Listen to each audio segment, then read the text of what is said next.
नमस्कार दोस्तों, आप लोगों का अपना चैनल स्टडी वाला पर स्वागत है। दोस्तों, जैसा कि आप लोग जान रहे हैं कि मैं आप लोगों को आरआरबी 2022-23 का जो यह सामान्य ज्ञान जीके का यह बुक है, इस बुक को पढ़ा रहा हूं। इसके पहले दोस्तों मैं एक पार्ट इसका अपलोड कर चुका हूं।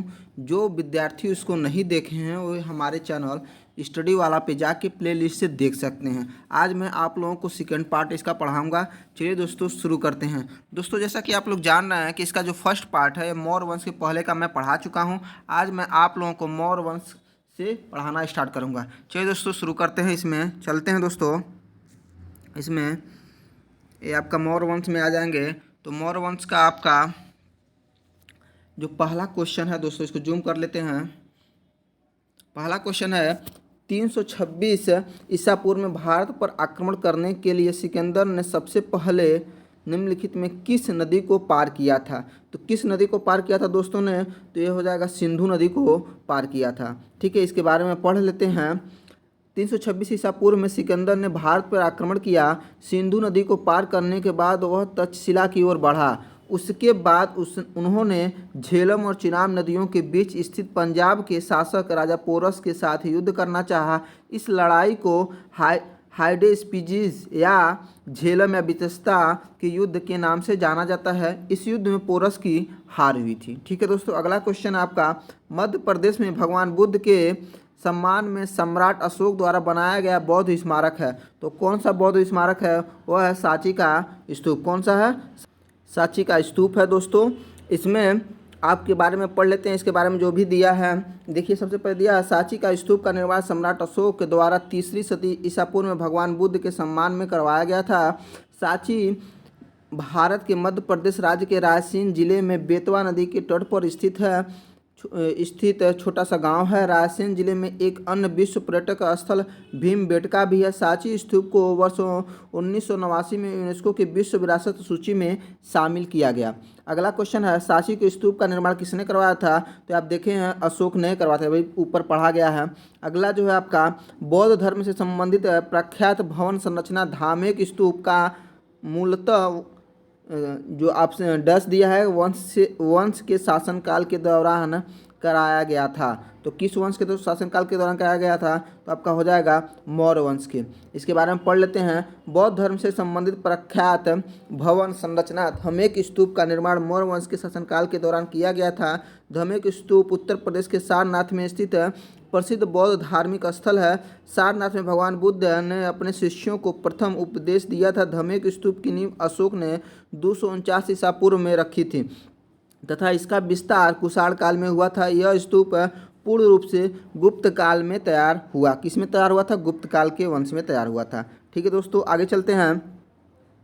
इधर है दोस्तों बौद्ध संरचना जो धमेक स्तूप है कहाँ पर है, तो कहाँ पे अभी पढ़े हैं, तो सारनाथ में। अगला जो हो जाएगा तीर्थी बौद्ध परिषद का आयोजन किसके द्वारा कराया गया था। तीर्थी बौद्ध परिषद का आयोजन जो है अशोक के द्वारा कराया गया था। अब इसके बारे में पढ़ लेते हैं। तीर्थी बौद्ध संगति का आयोजन 250 ईसा पूर्व में अशोक के द्वारा पाटलिपुत्र में कराया गया था। इसकी अध्यक्षता मोगली पुत्तिस द्वारा की गई थी। इसका उद्देश्य संघ भेद के कठोर नियम का प्रतिपादन करने, बौद्ध धर्म को अस्थायित्व प्रदान करना था। इसमें धर्म ग्रंथों को अंतिम से संपादित किया गया तथा तीसरे पिटक अभिधम्म पिटक को जोड़ा गया। ये बहुत ज़्यादा इंपॉर्टेंट हो जाएगा। किस समय तीसरे अभिधम्म पिटक को जोड़ा गया, तो तीर्थी बौद्ध संगति के दौरान जोड़ा गया था। इंपॉर्टेंट आया हुआ क्वेश्चन भी है दोस्तों, ये इंपॉर्टेंट भी है। ज्ञातव्य है कि प्रथम बौद्ध संगति में बौद्ध ने उपदेशों को 2 पिटकों विनय पिटक और सुत्त पिटक में संकलित किया गया था। अगला क्वेश्चन है दोस्तों चंद्रगुप्त मौर्य वंश के शासक थे।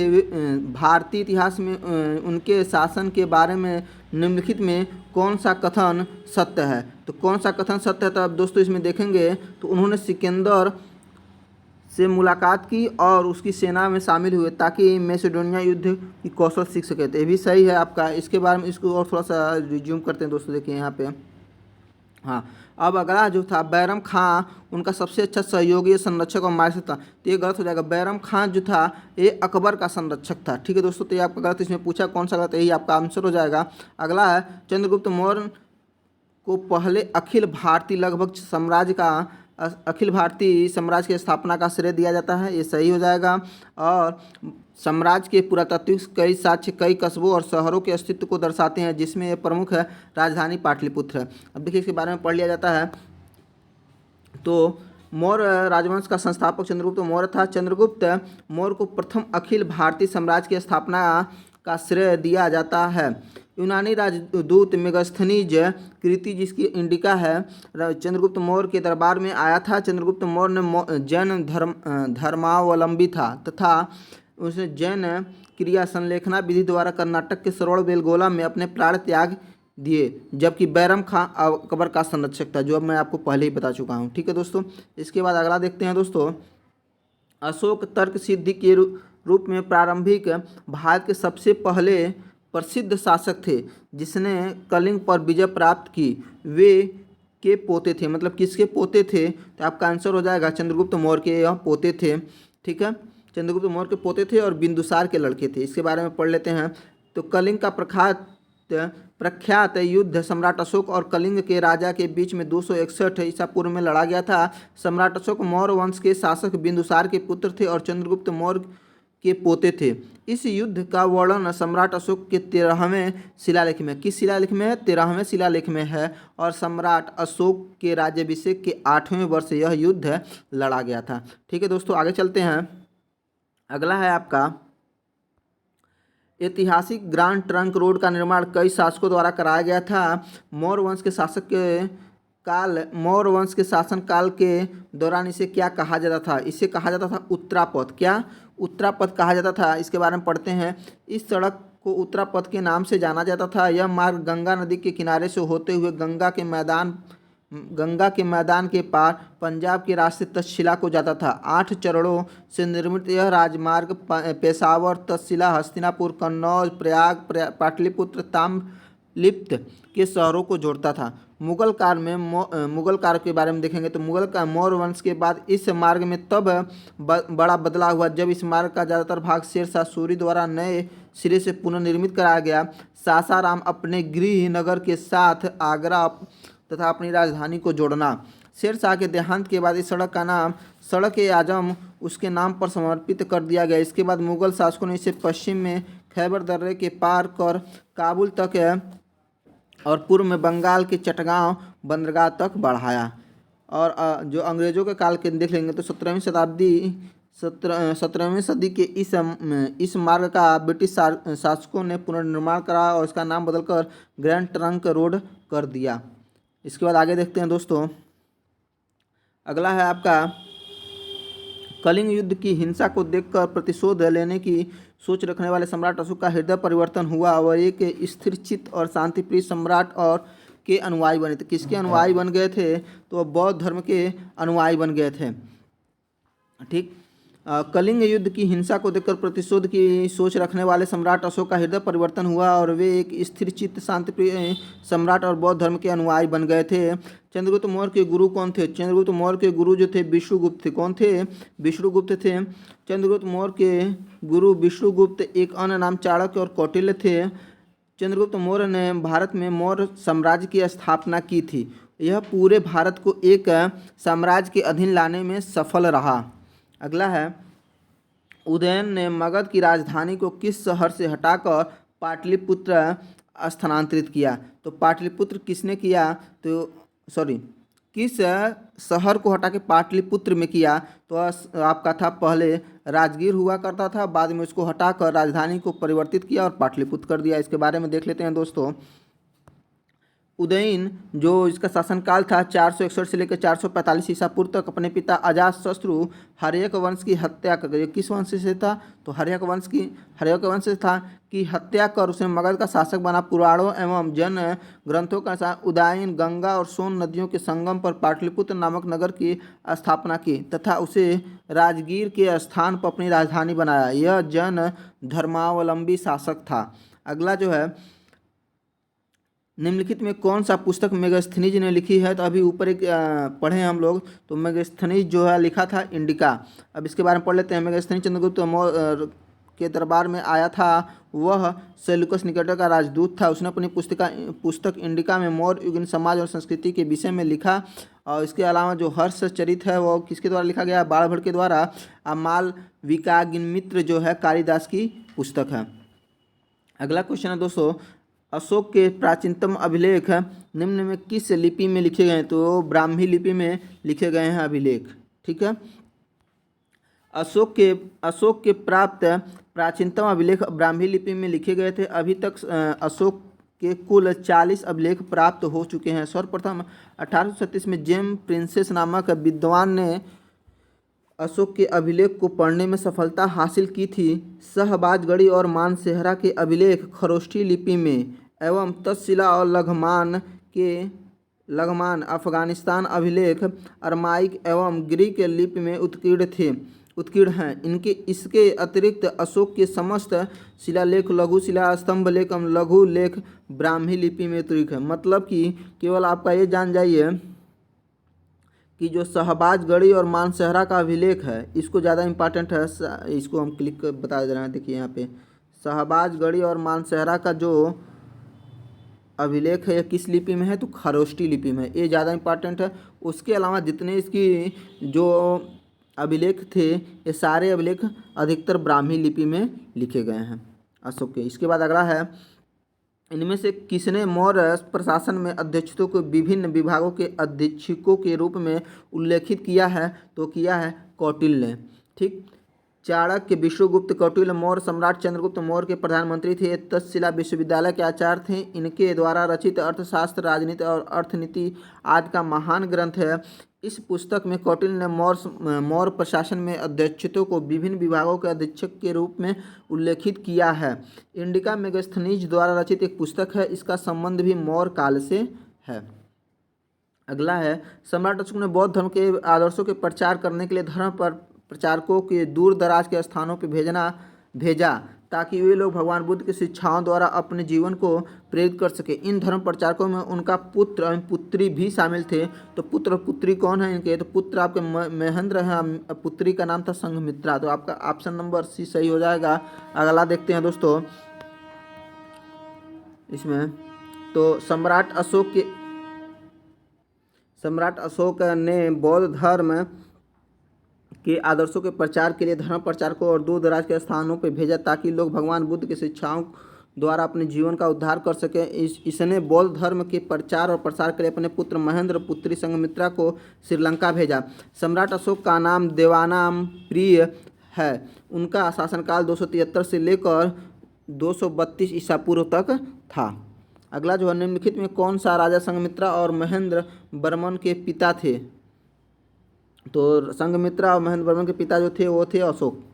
अगला है, ने धर्म विजय और धार्मिकता द्वारा विजय की नीति विकसित की। किसने विकसित की? तो अशोक ने। किसने? अशोक ने।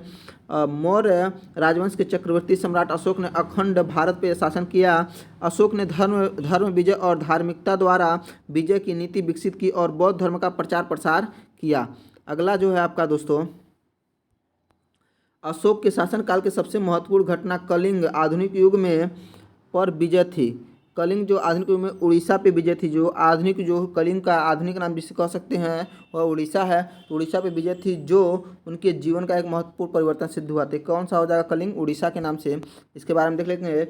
तो कलिंग युद्ध अशोक के जीवन का आखिरी युद्ध था। यह युद्ध अशोक के राज्याभिषेक के 8वें वर्ष 261 ईसा पूर्व में लड़ा गया। इस युद्ध में भयंकर नरसंहार हुआ जिसे देखकर अशोक का हृदय परिवर्तन हो गया। उसने हिंसा त्याग दी। इस युद्ध के बाद अशोक ने बौद्ध धर्म को अपना लिया। बौद्ध धर्म का प्रचार प्रसार भी किया। उसने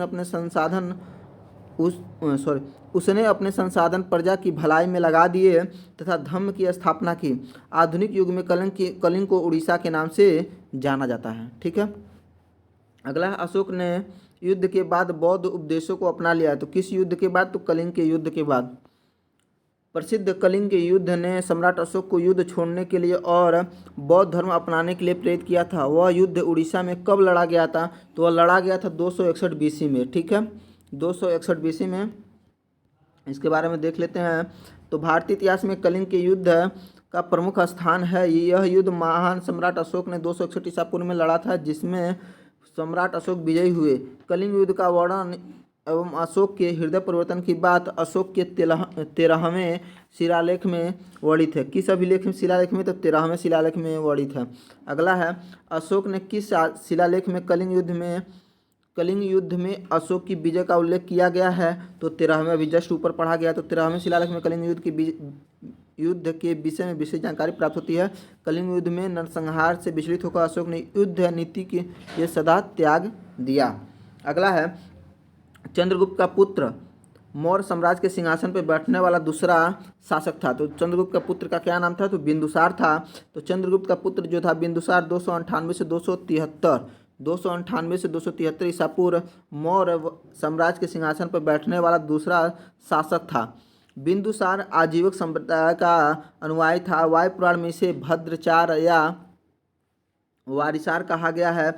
बिंदुसार को अमित घात के नाम से भी जाना जाता है। इसके दरबार में यूनानी राजदूत डाइमेकस आया। वह बौद्ध विद्वान तारानाथ ने इसे 16 राज्यों का विजेता बनाया। किसने बताया था? तारानाथ ने बताया था। ठीक, अगला देखते हैं दोस्तों। सम्राट अशोक का पुत्र जो मौर्य वंश से संबंधित था। सम्राट अशोक का पुत्र था। तो किसका पुत्र था सम्राट अशोक? ये बताना। तो बिंदुसार का पुत्र था। मौर्य वंश का संस्थापक जो था चंद्रगुप्त मौर्य था। चंद्रगुप्त मौर्य का उत्तराधिकारी बिंदुसार हुआ, जो 298 ईसा पूर्व में मगध की गद्दी पे बैठा। बिंदुसार का उत्तराधिकारी जो था महान अशोक हुआ, जो 269 ईसा पूर्व में मगध की गद्दी पे बैठा था।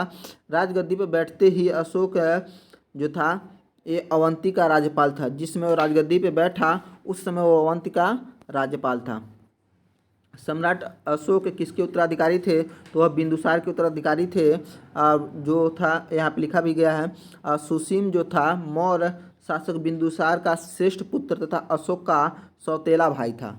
ठीक है, अगला है, सम्राट अशोक ने पत्थर के स्तंभों और पत्थर के तख्तों पर अपने आदेश उत्कीर्ण करा के अपने राज्य के प्रमुख स्थानों पर स्थापित किया, ताकि लोग तदनुसार आचरण करें। तो क्या हो जाएगा दोस्तों इसमें? तो इसमें टोटल 14 जो शिलालेख लिखवाए थे अशोक ने, उसी के बारे में पूछा गया। तो 14 हो जाएगा। सम्राट अशोक ने 14 शिलालेख उत्कीर्ण करवाया ताकि लोग उसके अनुसार आचरण कर सकें। ठीक है, आगे चलते हैं दोस्तों। अशोक महान से संबंधित है। तो किस वंश से संबंधित है अशोक? तो मौर्य वंश से संबंधित है। महान सम्राट अशोक किस वंश से के थे? तो मौर्य वंश के थे। दोनों क्वेश्चन सेम था। उस पर मौर्य साम्राज्य की राजधानी थी। तो मौर्य साम्राज्य की जो राजधानी थी वो कौन थी? पाटलिपुत्र थी। तो सम्राट जो मौर्य साम्राज्य की स्थापना किए थे चंद्रगुप्त मौर्य ने 323 ईसा पूर्व में की थी। और इन्होंने नंद वंश के शासक घनानंद को पराजित कर मौर्य साम्राज्य को स्थापित किया था। मौर्य साम्राज्य की राजधानी पाटलिपुत्र थी। मौर्य साम्राज्य की राजधानी कहाँ थी? पाटलिपुत्र थी।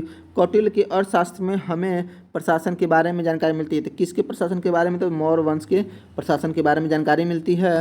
और आगे है, कौटिल्य और चाणक्य विष्णुगुप्त, चाहे कौटिल्य कहिए या तो चाणक्य या तो विष्णु, तीनों नाम एक ही व्यक्ति का है। सम्राट जो ये थे, ये सम्राट चंद्रगुप्त मौर्य के 323 से लेकर 298 तक के प्रधानमंत्री थे। अर्थशास्त्र कौटिल्य द्वारा रचित एक संस्कृत ग्रंथ है। उन्होंने चंद्रगुप्त के प्रशासकीय उपयोग तथा मौर्य काल के इतिहास को जानने के लिए इस ग्रंथ की रचना की थी। इसमें राज्य व्यवस्था, कृषि, न्याय एवं राजनीति आदि के विभिन्न पहलुओं पर विचार किया गया है। अगला, चाणक्य का एक अन्य नाम क्या था? तो चाणक्य का क्या क्या नाम था? विष्णुगुप्त था। ठीक है, कौटिल्य भी कहते हैं इसको। इसमें हो जाए। अगला, मेगास्थनीज भारत आने वाला सबसे शुरुआती खोजकर्ताओं में एक था। उसका संबंध किस देश से था? तो उसका किस देश से था? तो यूनान का था। तो यूनानी राजदूत मेगास्थनीज चंद्रगुप्त मौर्य के दरबार में आया था। यूनानी सम्राट सेलुकल के राजदूत के रूप में आया था। ठीक है, सम्राट अशोक ने अपने राज्यकाल में 12 वर्षों में एक विशेष अधिकारी की नियुक्ति की, जो भूमि का सर्वेक्षण तथा भू अलेखों का रख रखाव करता था और न्याय का पालन करता था। इन अधिकारियों को क्या कहा जाता था? तो उन अधिकारियों को रज्जुक कहा जाता था। क्या कहा जाता था? रज्जुक। किसने नियुक्त किया था? अशोक ने। इसके बारे में और देख लेते हैं दोस्तों। तो सम्राट अशोक ने अपने राज्यकाल के 12वें वर्ष में एक विशेष अधिकारी नियुक्त की, जो भूमि का सर्वेक्षण करता था और भूमि अभिलेखों का रख रखाव तथा न्याय का पालन करता था। इस अधिकारियों को रज्जुक कहा जाता था। अगला है, किस राजा की कहानी मुद्रा राक्षस नाटक का विषय है? तो किस राजा का? तो चंद्रगुप्त मौर्य का। इसके बारे में देख लेते हैं। तो मुद्रा राक्षस की रचना विशाखा दत्त ने की थी। मुद्रा राक्षस की रचना जो थी वह विशाख दत्त ने की थी। इस ग्रंथ से मौर्य इतिहास मुख्यतः चंद्रगुप्त मौर्य के जीवन पर प्रकाश पड़ता है। चंद्रगुप्त मौर्य को विशल तथा कुलहीन कहा गया है। विशल या कुलहीन कहा गया है। मौर्य वंश को किस वंश ने समाप्त किया? तो किस वंश ने समाप्त किया? तो शंगु वंश ने समाप्त किया। इसके बारे में देख लेते हैं। मौर्य वंश के अंतिम शासक जो थे बृहद्रथ की जो हत्या इसके सेनापति पुष्यमित्र संघ ने 150 ईसा पूर्व में कर दी थी तथा मगध पे शुंग वंश की स्थापना की। इस वंश का शासन उत्तर भारत में 187 ईसा पूर्व से 75 ईसा पूर्व तक यानी 112 वर्षों तक रहा। पुष्यमित्र संघ इस राजवंश का प्रथम शासक था। अगला देखते हैं मौर्य वंश। मौर्य वंश का अंतिम सम्राट कौन था? तो अंतिम सम्राट जो था आपका बृहद्रथ था, जिसकी हत्या किसने की थी? शंगु ने की थी। अब देखते हैं मौर्योत्तर काल के बारे में देखते हैं दोस्तों। तो मौर्योत्तर काल में जो पहला क्वेश्चन है, किस मूल भारतीय राजवंश ने अपने शासक के चित्र वाले सिक्के जारी किए थे? तो कौन था? तो सातवाहन वंश था। ठीक है, सातवाहन राजवंश ने अपने शासकों के चित्र वाले सिक्के जारी किए थे। सातवाहन शासकों द्वारा सर्वप्रथम शीशे के सिक्के जारी किए गए थे। इसके अतिरिक्त उसने चांदी, तांबा, कांसा, पोटीन आदि के सिक्के चलाए। सातवाहन वंश की स्थापना सिमुक ने की थी। सातवाहन शासकों ने अपनी राजधानी प्रतिष्ठान स्थापित की थी। कहाँ पे? प्रतिष्ठान पे। अगला है, दिए गए विकल्प में कौन सा कथन सही नहीं है? तो आपको बताना है कौन सा कथन सही नहीं है। तो इसमें पहला जो आपका बौद्ध धर्मग्रंथ पाली भाषा में लिखे गए थे, तो ये बात तो सही है। गौतम बुद्ध का जन्म स्थान नेपाल में हुआ था, ये भी सही है। उपगुप्त ने अशोक को बौद्ध धर्म अपनाने के लिए प्रेरित किया था, तो ये भी सही है। और चरक जो है गौतम बुद्ध के निजी चिकित्सक थे, ये आपका गलत हो जाएगा। ठीक है दोस्तों, इसके बारे में देख लेते हैं। जीवक बुद्ध के निजी चिकित्सक थे, मतलब इसके निजी चिकित्सक कौन थे? जीवक थे। चरक जो है गौतम बुद्ध के निजी चिकित्सक नहीं थे, बल्कि कुषाण शासक कनिष्क के राजवैद्य थे। इनके द्वारा रचित चरक संहिता एक प्रसिद्ध आयुर्वेद ग्रंथ है, जबकि बौद्ध धर्म ग्रंथ पाली भाषा में लिखे गए थे। गौतम बुद्ध का जन्म नेपाल लुम्बिनी में हुआ था और उपगुप्त ने अशोक को बौद्ध धर्म अपनाने के लिए प्रेरित किया था। ये सभी कथन सत्य हैं। ठीक है, अगला है, कनिष्क किस वंश से संबंधित थे? तो कनिष्क जो है कुषाण वंश से संबंधित थे। और कनिष्क कुषाण वंश का सबसे प्रतापी शासक था। इसने 78 ईस्वी में राज्यारोहण किया। कब किया था? राज्यारोहण किया था 78 वर्ष में अपने ईस्वी में राज्यारोहण किया था। इस उपलक्ष्य में एक संवत चला था जो शक संवत कहलाता है, जिसे भारत सरकार द्वारा ग्रिगोरियन कैलेंडर के माध्यम से 22 मार्च 1957 से भारत के राष्ट्रीय कैलेंडर के रूप में प्रयोग में लाया जाता है। 78 ईस्वी को शक युग का आरंभ भी माना जाता है। इसके शासनकाल में चौथी बौद्ध संगति कुंडलवन कश्मीर में बौद्ध विद्वान वसुमित्र की अध्यक्षता में हुई थी, जिसमें बौद्ध धर्म का विभाजन हीन और महायान में हो गया था। कनिष्क जो था बौद्ध धर्म को महायान संप्रदाय का अनुयायी था। कुषाण वंश का अंतिम शासक वासुदेव था। कुषाण वंश का अंतिम शासक जो था वह वासुदेव था। कनिष्क वंश का सम्राट था। किस वंश का सम्राट था कनिष्क? तो कुषाण वंश का शासक था। शक संवत आरंभ हुआ था। कब आरंभ हुआ था? तो सन 78 ईस्वी में। ईसा पूर्व मत कर दीजिएगा, ईस्वी में स्टार्ट हुआ था। कुषाण राजवंशों में सबसे मशहूर थे जो कुषाण राजवंश के तीसरे शासक थे, तो कौन थे? कनिष्क थे। कनिष्क जो तीसरे शासक थे, इसके यहाँ पर कुषाण शासकों में सबसे जो प्रसिद्ध था वह था कनिष्क। 78 ईस्वी से लेकर 101 ईस्वी तक रहे थे, जो 101 से 102 ईस्वी तक जो कुषाण राजवंश के तीसरे शासक थे। इनकी राजधानी पुरुषपुर या पेशावर थी। पेशावर जो पाकिस्तान में है आज, पेशावर थी। कुषाण वंश का संस्थापक कुजुल कड़फिसस था। कौन था? कुजुल कड़फिसस था। कनिष्क भारतीय इतिहास में अपना विजय, धार्मिक प्रवृत्ति, साहित्य, कला प्रेमी होने के नाते विशेष स्थान रखता था। ईसा पूर्व शताब्दी की शुरुआत में कुषाणों ने भारत की उत्तर पश्चिमी सीमा पर अपना अधिकार कर लिया था। तो कब कर लिया था? तो पहली ईसा पूर्व, पहली शताब्दी में। ठीक है, पहली शताब्दी में ही अधिकार कर लिया था। इसके बारे में देख लेते हैं दोस्तों। तो ईसा पूर्व पहली शताब्दी के प्रारंभ 15 ईस्वी में कुषाणों ने भारत के उत्तर पश्चिमी सीमा पर अपना अधिकार स्थापित किया था। कुषाण वंश का संस्थापक कुजुल कड़फिसस था, जो चीनी समुदाय से संबंधित था। किस समुदाय से संबंधित था? तो चीनी समुदाय से। इस वंश का सबसे महत्वपूर्ण शासक जो था आपका कनिष्क था, जो 78 ईस्वी में राजा बना था। कनिष्क बौद्ध धर्म का अनुयायी था। उसने शासनकाल में चतुर्थ बौद्ध संगति का आयोजन कुंडलवन कश्मीर में हुआ था। अगला देखते हैं दोस्तों, उड़ीसा के उदयगिरी से हाथी गुफा अब शिलालेख कलिंग के राजा ने लिखा था। किस राजा ने लिखा था? तो खारवेल ने। उड़ीसा के उदयगिरी नामक पहाड़ी के गुफा में एक शिलालेख प्राप्त हुआ, जो हाथी गुफा अभिलेख शिलालेख के नाम से प्रसिद्ध है। इसे तीतरहित अभिलेख भी कहते हैं। इसे कंगलिंग के राजा खारवेल ने उत्कीर्ण करवाया था। यह लेख प्राकृतिक भाषा में है और प्राचीन भारतीय इतिहास में इसका बहुत अधिक महत्व है। अगला है गुप्त और गुप्तोत्तर समाज, मतलब गुप्त और उसके बाद के साम्राज्य के बारे में देखते हैं। तो उस महान व्यक्ति का नाम बताया जिसने भारत में बीज गणित के क्षेत्र में महत्वपूर्ण योगदान दिया। तो बीज गणित के क्षेत्र में महत्वपूर्ण योगदान दिए थे आर्यभट्ट ने। इसके बारे में पढ़ लेते हैं। आर्यभट्ट प्राचीन भारत के एक महान ज्योतिषविद एवं गणितज्ञ थे, जिन्होंने बीज गणित के क्षेत्र में महान योगदान दिया था। आर्यभट्ट का जन्म पटना के कुसुमपुर में हुआ था। और चरक जो थे महर्षि और आयुर्वेद विशारद थे। महर्षि थे और आयुर्वेद के बहुत बड़े ज्ञाता थे। ब्रह्मगुप्त जो थे ये भारतीय गणितज्ञ थे। और बारहमहीर भी भारतीय गणितज्ञ थे। ठीक है, अगर देखते हैं इनमें से कौन सा हर्षवर्धन के दरबारी कवि थे। तो हर्षवर्धन के दरबारी कवि जो थे वो बाणभट्ट थे। कौन थे? बाणभट्ट थे। इसके अलावा पढ़ लेते हैं, बाणभट्ट राजा हर्षवर्धन के दरबारी कवि थे। बाणभट्ट ने हर्षचरित नामक पुस्तक की रचना की, जिन्होंने हर्षवर्धन के शासनकाल की जानकारी मिलती है। चीनी यात्री ह्वेनसांग हर्षवर्धन के शासनकाल में भारत आया था। हर्षवर्धन स्वयं साहित्यकार था। प्रियदर्शिका रत्नावली नागालैंड की रचना जो था हर्षवर्धन ने किया था। किसने किया था? हर्षवर्धन। प्रियदर्शिका रत्नावली और नागानंद।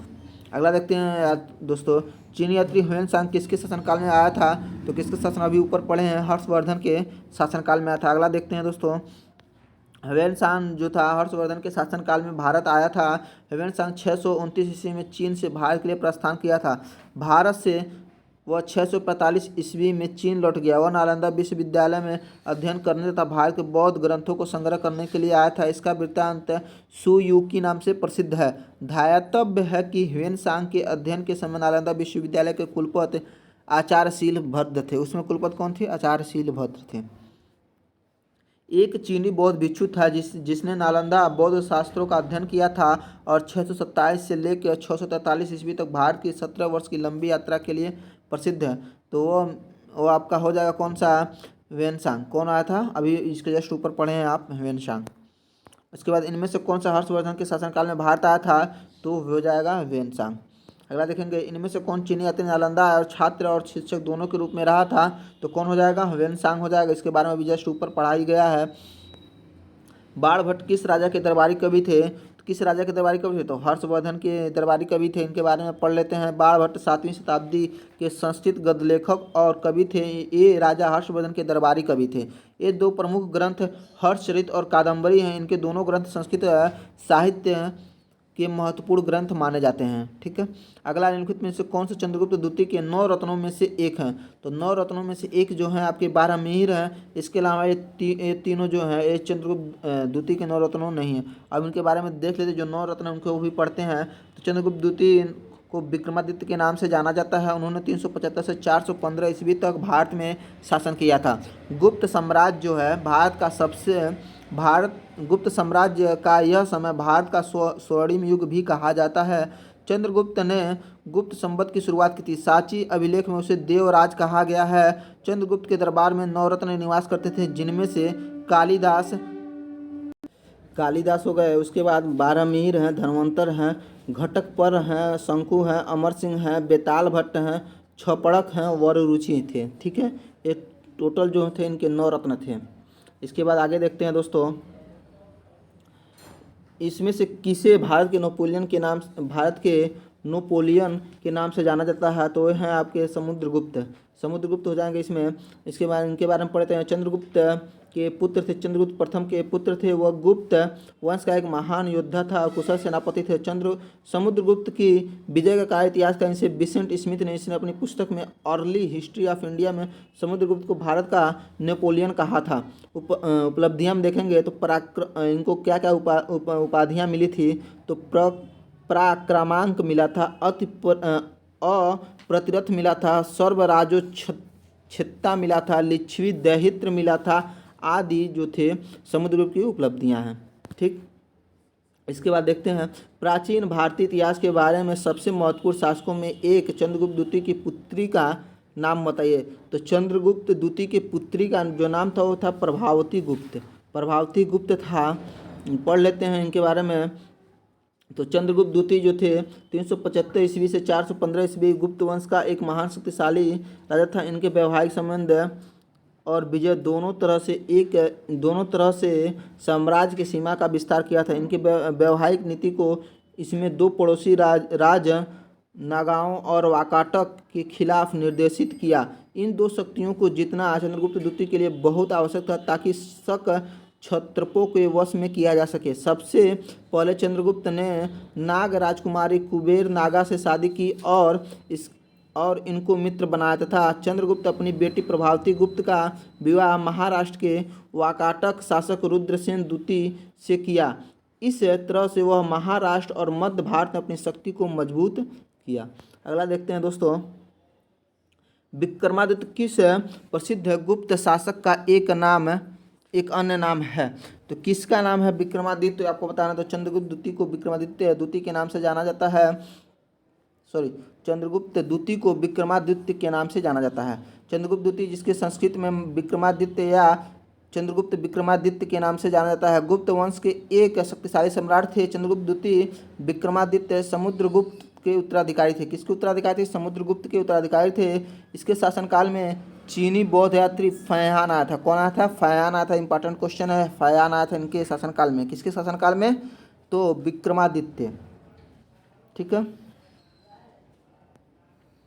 आगे देखते हैं सुप्रसिद्ध काव्य मेघदूत इनमें से किसकी कृति है। तो मेघदूत किसकी कृति है? तो कालिदास की कृति है। और इसके बारे में पढ़ लेते हैं। तो कालिदास 3री-4वीं शताब्दी में गुप्त साम्राज्य में संस्कृत भाषा के महान कवि और नाटककार थे। अभिज्ञान शाकुंतलम कालिदास के एक प्रसिद्ध नाटक है। कालिदास की प्रमुख कृतियाँ के बारे में देखेंगे तो जो नाटक थे अभिज्ञान शाकुंतलम है, विक्रमोर्वशीयम है, फिर उसके बाद अगला है आपका मालवी काग्निमित्र है। आप महाकाव्य देखेंगे तो रघुवंशम और कुमार संभवम है। अखंड काव्य देखेंगे तो मेघदूतम और ऋतु संहारम है। ठीक है दोस्तों, आगे देखते हैं प्रशस्ति में किस राजवंश के शासकों ने अपनी उपलब्धियां लिखी। तो किसने लिखी? तो गुप्त वंश के शासकों ने अपनी उपलब्धियां लिखी हैं। इसके बारे में पढ़ लेते हैं दोस्तों। तो गुप्त वंश के अंतर्गत शासकों ने प्रशस्ति में अपनी उपलब्धियां लिखवाई थी। प्रशस्ति जो अपने शासकों की प्रशंसा में कवियों द्वारा रचित शिलालेखों की एक भारतीय शैली है। प्रशस्ति का सबसे पहला प्रसिद्ध उदाहरण खालवे का हाथी गुफा अभिलेख है, जो प्राकृत और ब्राह्मी लिपि में लगभग पहली शताब्दी ईसा पूर्व में लिखा हुआ माना जाता है। अगला देखते हैं दोस्तों, गुप्त साम्राज्य के निम्नलिखित राजाओं में से कौन एक अच्छा बीड़ा वादक भी था। तो कौन थे बीड़ा वादक? तो ये थे समुद्रगुप्त। अब इनके बारे में देख लेते हैं। चंद्रगुप्त प्रथम का उत्तराधिकारी समुद्रगुप्त हुआ था। समुद्रगुप्त को गुप्त वंश का महानतम शासक और अच्छा बीड़ा वादक के रूप में जाना जाता है। इन्होंने आर्यव्रत के 9 राजाओं और दक्षिणावर्त के 12 शासकों को पराजित किया। इन्हीं विजयों के कारण इन्हें भारत का नेपोलियन कहा जाता है। समुद्रगुप्त विष्णु का उपासक और इन्हें संगीत प्रेमी भी कहा गया है। ऐसा अनुमान उनके सिक्कों पर बीड़ा वादन करते समय दिखाए जाने से लगाया गया है। अगला देखते हैं दोस्तों, किस युग को प्राचीन भारत का स्वर्ण युग कहा जाता है। तो वह कहा जाता है गुप्त साम्राज्य को, जो 4वीं शताब्दी में थे। इसके बारे में देखते हैं। तो गुप्त काल को भारतीय इतिहास का स्वर्ण युग माना जाता है। इसे भारतीय संस्कृति का प्रचार प्रसार, धार्मिक सहिष्णुता, आर्थिक समृद्धि, शासन पद्धति की स्थापना काल के रूप में जाना जाता है। मूर्ति कला के क्षेत्र में देखें तो गुप्त काल में भरहुत, अमरावती, सांची, मथुरा इस काल की प्रसिद्ध मूर्तियों का निर्माण हुआ था। आज चित्रकारी के क्षेत्र में देखेंगे तो अजंता, एलोरा तथा बाघ की गुफाओं का चित्रकारी की गई थी। विज्ञान और प्रौद्योगिकी के क्षेत्र में देखेंगे तो विज्ञान और प्रौद्योगिकी में आर्यभट्ट जहाँ पृथ्वी की त्रिज्या की गणना की, वहीं सूर्य केंद्रित ब्रह्मांड का सिद्धांत भी दिया। वही दूसरी ओर बारहमीर ने चंद्र कैलेंडर की शुरुआत की। बारहमीर ने चंद्र कैलेंडर। किस काल को भारतीय इतिहास का स्वर्ण युग कहा जाता है? तो गुप्त काल, अभी आप जस्ट ऊपर पढ़े हैं। आगे देखते हैं दोस्तों, नालंदा विश्वविद्यालय को विश्व के महान प्राचीन विश्वविद्यालयों में एक है। यह महत्वपूर्ण बौद्ध शैक्षणिक उत्कृष्टता केंद्र माना जाता है। इसकी स्थापना किस भारतीय शासक ने की थी? तो किए थे कुमार गुप्त प्रथम ने। किसने किया था? कुमार गुप्त प्रथम ने। इनके बाद हम पढ़ लेते हैं। नालंदा विश्वविद्यालय को विश्व के महान प्राचीनतम विश्वविद्यालयों में एक महत्वपूर्ण केंद्र माना जाता है। इनकी स्थापना गुप्त वंश के शासक कुमार गुप्त 414 से लेकर 455 ईस्वी ने बिहार राज्य के नालंदा जिले में करवाया। महायान बौद्ध धर्म के इस विश्वविद्यालय में हीनयान बौद्ध के साथ अन्य धर्मों की शिक्षा दी जाती थी। वेनसांग के समय में नालंदा विश्वविद्यालय के कुलपति शीलभद्र थे। 1193 में तुर्क सेनापति बख्तियार खिलजी ने नालंदा विश्वविद्यालय को नष्ट कर दिया था। अगला है, चंद्रगुप्त प्रथम के बाद गुप्त साम्राज्य का बागडोर किसने संभाला? तो चंद्रगुप्त प्रथम के बाद गुप्त साम्राज्य का जो बागडोर है वह समुद्रगुप्त ने संभाला था। ठीक है, समुद्रगुप्त थे गुप्त वंश के चौथे शासक थे। अगला देखते हैं, हर्षवर्धन के राज्यसभा में कवि कौन थे? तो राज्यसभा कवि जो थे वे थे बाणभट्ट थे। इनके बारे में देख लेते हैं। बाणभट्ट हर्षवर्धन के राज्यसभा के दरबारी कवि थे। ये संस्कृत के प्रकांड विद्वान। इन्होंने हर्षचरित कादंबरी की रचना की है। चंद्रबरदाई पृथ्वीराज चौहान के राजकवि थे। चंद्रबरदाई थे पृथ्वीराज चौहान के राजकवि थे। इन्होंने पृथ्वीराज रासो की रचना की थी। आज जो जयसेन है लक्ष्मण सेन के दरबारी कवि थे। जयदेव जो थे लक्ष्मण सेन के दरबारी कवि थे। इन्होंने गीत गोविंद की रचना की। क्या की? गीत गोविंद की रचना की। आगे देखते हैं दोस्तों, हर्ष की मृत्यु के बाद 7वीं शताब्दी के आसपास प्रभुत्व में आए उनके काल को भारत के अंधे युग के रूप में जाना जाता है। तो किस राजपूत के प्रभुत्व में आए जो भी काल थे उसको क्या कहा था? अंधे युग के रूप में जाना था। इसके बारे में देख लेते हैं। तो हर्षवर्धन की मृत्यु के पश्चात उनका संपूर्ण साम्राज्य छोटे छोटे राज्यों में बट गया था, जिसमें अधिकांश राज्य के शासक राजपूत जाति के थे।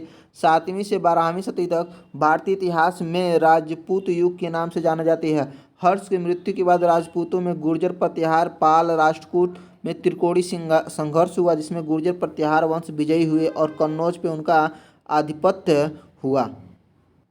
आगे देखते हैं दोस्तों, चंद्रगुप्त द्वितीय ने गुप्त साम्राज्य का ईस्वी में गुजरात तक विस्तार किया। तो कब किया था? 390 ईस्वी में चंद्रगुप्त द्वितीय। तो चंद्रगुप्त द्वितीय ने गुप्त साम्राज्य का 390 ईस्वी में गुजरात तक विस्तार कर लिया था। आगे देखते हैं दोस्तों, तो चीनी यात्री इतसिंह ने 3 वर्ष ठहरकर संस्कृत सीखा था। तो कहाँ पे? ताम्रलिपि। तो ताम्रलिपि में ठहरकर 3 वर्ष तक क्या किया था? संस्कृत सीखा था। इसके पढ़ते हैं। इतसिंह जो था चीनी बौद्ध यात्री था। यह 7वीं शताब्दी के अंत में भारत में आया था। वह दक्षिणी मार्ग से होकर भारत आया था। सुमात्रा श्रीलंका होते हुए ताम्रलिपि पहुंचा और जहां 3 वर्षों तक रहकर संस्कृत का अध्ययन किया। इतसिंह, ठीक है, ये क्या था? चीनी बौद्ध यात्री था। आगे देखते हैं दोस्तों, हर्षवर्धन की मृत्यु के बाद प्रतिहार, पाल और राष्ट्रकूट वंश के राजाओं ने पर आधिपत्य प्राप्त करने के लिए एक दूसरे के साथ युद्ध किया। तो किस पे आधिपत्य प्राप्त करने के लिए? तो कन्नौज पे। कहाँ पे? कन्नौज पे। इसके बारे में देखते हैं दोस्तों। तो हर्ष के पश्चात कन्नौज विभिन्न शक्तियों का केंद्र बन गया था। 8वीं शताब्दी में कन्नौज पे अधिकार करने के लिए 3 बड़ी शक्तियाँ पाल, प्रतिहार और राष्ट्रकूट के बीच में संघर्ष आरंभ हो गया था। यह संघर्ष लगभग 200 वर्षों तक चला। त्रिपक्षीय संघर्ष के फलस्वरूप कन्नौज पे अंतिम रूप से गुर्जर प्रतिहार शासकों का अधिकार हो गया। किसका शासन हो गया? गुर्जर प्रतिहार शासकों का अधिकार हो गया था। ठीक है, आगे देखते हैं दोस्तों, 4वीं शताब्दी की शुरुआत में गुप्तों ने एक छोटा सा साम्राज्य स्थापित किया था। तो कहाँ पे? मगध में एक छोटा सा साम्राज्य स्थापित किया था गुप्त ने। इनके बारे में पढ़े तो 4वीं शताब्दी के उत्तर भारत के मगध में एक नए वंश का उदय हुआ। इस वंश का नाम गुप्त वंश था। इस वंश के संस्थापक श्रीगुप्त थे। मौर्य वंश के पतन के पश्चात नष्ट हुई मगध की राजनीतिक एकता को पुनः स्थापित करने का श्रेय गुप्त वंश को जाता है। अगला है, निम्नलिखित में कौन सा नगर गुप्त वंश की राजधानी थी? तो कौन सा नगर गुप्त वंश की राजधानी थी? पाटलिपुत्र थी। पढ़ लेते हैं। कुषाणों के पतन के पश्चात उत्तर भारत में अनेक राज्यों का उदय हुआ, जिसमें से मगध में गुप्त राजवंश भी एक था। गुप्त वंश का संस्थापक श्रीगुप्त था। इसके बाद घटोत्कच का शासक हुआ। गुप्त वंश का वास्तविक संस्थापक चंद्रगुप्त प्रथम को माना जाता है। गुप्तों की जो राजधानी थी कहाँ पे थी? पाटलिपुत्र, जो आधुनिक जो है पटना में है, बिहार का पटना। अगला देखेंगे दोस्तों, गुप्त साम्राज्य के वास्तविक संस्थापक कौन थे? तो वास्तविक जो संस्थापक थे वे थे श्रीगुप्त। वास्तविक संस्थापक अगर पूछेगा तो श्रीगुप्त। यहाँ पे अगर ऑप्शन में आपका चंद्रगुप्त फर्स्ट रहता तो चंद्रगुप्त फर्स्ट भी हो सकता था, क्योंकि चंद्रगुप्त को ही वास्तुगुप्त, देखिए स्थापना जो संस्थापक थे तो श्रीगुप्त थे, लेकिन वास्तविक अगर संस्थापक की बात किया जाए तो चंद्रगुप्त फर्स्ट थे। तो अगर ऑप्शन में चंद्रगुप्त फर्स्ट रहता तब तो ऑप्शन सही होता, अगर नहीं है तो श्रीगुप्त को आप मारिएगा। ठीक है, तो गुप्त वंश का संस्थापक देखिए यहाँ पे लिखा है, संस्थापक श्रीगुप्त है, जिसने महाराज की उपाधि धारण की थी। श्रीगुप्त के बाद उनका पुत्र घटोत्कच गुप्त वंश का शासक बना। इसके बाद चंद्रगुप्त प्रथम राजा बना, जो गुप्त वंश का शक्तिशाली शासक हुआ। चंद्रगुप्त प्रथम को ही गुप्त वंश का वास्तविक संस्थापक माना गया है। देखिए यहाँ पे बोला गया ना वास्तविक संस्थापक कौन है, तो गुप्त वंश का जो वास्तविक संस्थापक है वो चंद्रगुप्त प्रथम है। अगर ऑप्शन में चंद्रगुप्त प्रथम रहे तो इसी को पहले टिक करिएगा। आगे देखते हैं दोस्तों, गुप्त काल के दौरान चीन के किस यात्री ने भारत का भ्रमण किया था? तो किसने भ्रमण किया था? तो फैयान ने भ्रमण किया था। इसके बारे में देखते हैं। तो गुप्त काल के दौरान में चीनी यात्री फैयान भारत आया था। वह चंद्रगुप्त द्वितीय के शासनकाल में आया था। फैयान की भारत यात्रा का उद्देश्य बौद्ध हस्तलिपियों और बौद्ध स्मृतियों को खोजना था। इसलिए फैयान को उसी स्थानों को भ्रमण के लिए महत्व दिया जो बौद्ध धर्म से संबंधित थे। ठीक, आगे देखते हैं दोस्तों। तो आगे आपका है दक्षिण भारतीय राजवंश चोल, चालुक्य, पल्लव और संगम, जो भी वंश थे सारे वंश को यहाँ पे है। तो इसके बाद देखते हैं क्वेश्चन। इसमें पहला क्वेश्चन आपका, चोल शिलालेख से उल्लेखित गुरुकुल के अनुरक्षण हेतु प्रदान की गई भूमि को कहा जाता था? तो क्या कहा जाता था? तो उसको कहा जाता शाला भोग। शाला भोग कहा जाता था गुरुकुल के लिए जो जमीनें रखी थी। और उसके आगे पढ़ते हैं, चोल शिलालेख में उल्लेखित गुरुकुल के अनुरक्षण हेतु प्रदान की गई भूमि को शाला भोग कहा जाता था। ब्रह्मदेय जो था ब्राह्मणों को उपहार में दी गई भूमि थी। वहीं वेल्लन वेगाई जो थी गैर ब्राह्मणों व किसानों को प्रदान की गई भूमि थी। अब पालीचंदम जो था ये जैन संस्थाओं को प्रदान की गई भूमि थी। आगे देखते हैं, होलसेल साम्राज्य की राजधानी थी। तो होलसेल साम्राज्य की जो राजधानी थी वो थी द्वार समुद्र होलसेल वंश की साम्राज्य की राजधानी थी।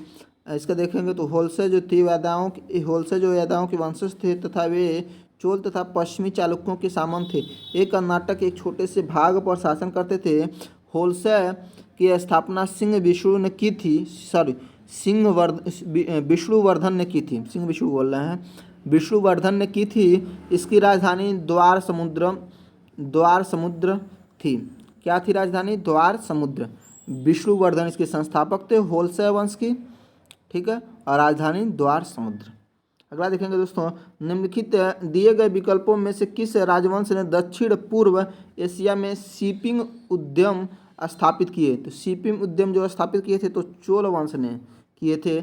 तो चोल राजवंश पोन्नार और कावेरी नदियों के बीच पूर्वी समुद्र तट पर स्थित था। इस राजवंश की स्थापना विजयालय 1850-1887 ने की थी। चोल कालीन प्रमुख बंदरगाह जो था वह महाबलीपुरम, कावेरीपत्तम, सालियूर, कोरकई आदि थे। ठीक है, आगे देखते हैं। राजा सिंह विष्णु जो थे वंश से संस्थापक थे। तो ये जो सिंह विष्णु थे ये पल्लव वंश थे। किस वंश थे? पल्लव वंश थे। अब इसके बारे में देख लेते हैं दोस्तों। तो राजा सिंह विष्णु जो थे 575 से लेकर 600 ईस्वी पल्लव वंश के शासक थे। सातवाहनों के ध्वजावशेषों पर निर्मित होने वाले पल्लव वंश की स्थापना इन्होंने ही की थी। सातवाहन साम्राज्य के दक्षिण पूर्वी भाग में शासन करने वाले पल्लवों की राजधानी कांचीपुरम तमिलनाडु थी।